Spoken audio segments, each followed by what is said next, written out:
สังเกตเนาะแห่งคายลายแห่งในโซนนี้ MACD ก็เป็นแดง อันนี้คอนเฟิร์มว่าแห่งคายลายสังเกตจากจุดนี้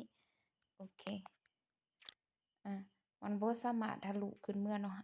จุดนี้จะเป็นแนวต้านเนาะ เดี๋ยวตีให้เบิ่งเนาะ จุดนี้ปลายเทียมมันเทียนตันแสดงว่าตลาดมันขึ้นบ่ได้เนาะ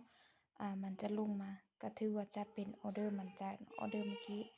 ถ้าออเดอร์นี้เนาะ ถ้าว่ามันบ่สามารถทะลุขึ้นเมื่อเนาะ ลังเลอยู่เนาะ โอเคขายบัดหนึ่งก่อนเนาะ ขายบัดหนึ่งก่อน พฤติกรรมตลาดนี้น่าจะเป็นตลาดสลับอยู่เนาะ โซนนี้ก็แฮ่งขายหลายอยู่เนาะ เบิ่งกันว่าช่วงท้ายมันจะดีดขึ้นลงบ่ ถ้าว่าวิเคราะห์แท่งเทียนเนาะก็ถือว่าแฮ่งซื้อกลับมาหลายเนาะ หรือว่าจะเป็นตลาดคู่อะทุกคน มีเปอร์เซ็นต์โอกาสที่ว่าจะดีดลงมาเนาะ มาเบิ่งว่าช่วงท้ายมันจะดีดลงมาปิดขายบ่ เริ่มลงละ ลงมาอีกโอเค นิ่งไว้ โอเค2ออเดอร์เนาะ ในโซนนี้ในจังหวะนี้ถือว่าแห่งขายมีหลายพอสมควรเนาะ ออเดอร์นี้จะไป4.25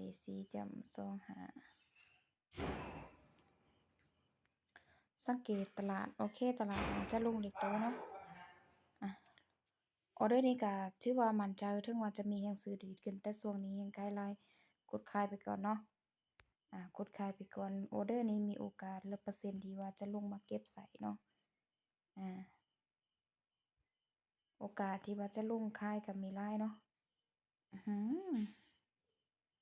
สลับไปสลับมาเนาะ ถ้าว่าไปตาม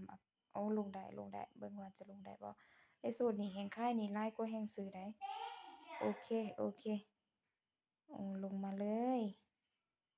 โอเค สวย ออเดอร์นี้เราจะไป10แล้วเนาะ จะบ่เดินยาวละ ปัจจุบันเนาะ MACD code เริ่มตัดกันละ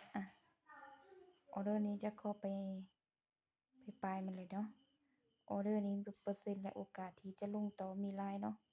แต่ว่ามันก็เสี่ยงอยู่เมื่ออยู่ระดับนี้ แต่ว่าเราสิขายเนาะ ก็กดขายได้เด้อทุกคนเด้อ เส้นมันเริ่มตัดกันลง โอ้โฮ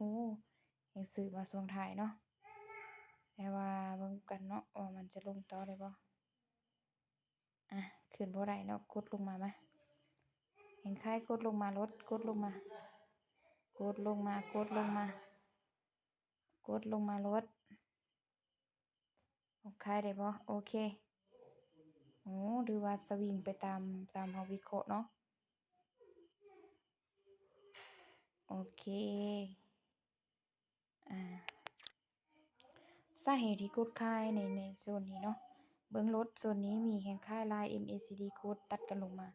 ฉะนั้นออเดอร์นี้เราก็จะตามขายต่อเนาะ สำหรับในโซนนี้ ออเดอร์นี้บ่มั่นใจเลยเนาะ แต่ว่าเราสิตามต่อเนาะ ตามขายต่อ เพราะว่ามันอยู่กองเส้น MACD code เนาะ แต่สูตรนี้ก็เริ่มมีแฮ่งซื้อเข้ามาแล้วเนาะ แต่ว่าเราสิตามขายต่อ เพราะว่ายังเราวินขายมาหลายไม้เติบแล้วเนาะ มาเบิ่งออเดอร์นี้ถ้าว่ามันพลาดเราก็คือหยุดเลยเนาะ ถ้ามันพลาดเราก็หยุดเลย กำไรอยู่เนาะทุกคนเนาะ ยังบ่พลาดอีก แสดงว่ามันจะให้เราไปต่อเนาะ สุดยอด ตอนวิเคราะห์ถูกเนาะ กดขายอย่างเดียวเนาะทุกคนเนาะ 1 วิเนาะ โอเคทุกคน ถือว่าเราก็มาตามเป้าแล้วเนาะ เราก็จะหยุดเลยเนาะ งบ10เหรียญบ่ฮอด35ก็ถือว่าโอเค สร้างกำไรได้พอสมควรเนาะ มาเบิ่งอัตราเนาะ 75% เนาะ ก็ถือว่ากำไรอยู่เนาะทุกคนเนาะ